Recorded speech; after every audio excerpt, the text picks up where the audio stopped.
దుర్యోధనుడి కళ్ళల్లోంచి నీటి బిందువులు రాలుతుంటే అవి నీటి బిందువుల్లా లేవు, మండే కాగడాలోంచి అగ్ని బిందువులతో సహా రాలుతున్నటువంటి నెల రాలుతున్నటువంటి నూనె బిందువుల్లా ఉన్నాయి.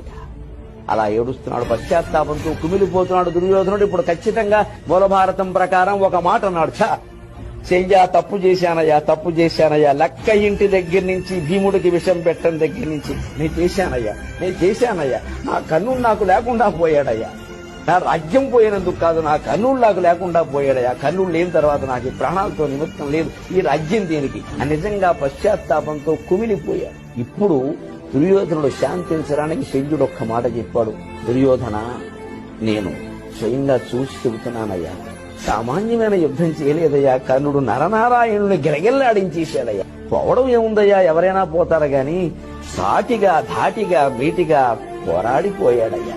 దాన కర్ణుడికి, వీర కర్ణుడికి, శూర కర్ణుడికి శ్రద్ధాంజలి ఘటిద్దాం.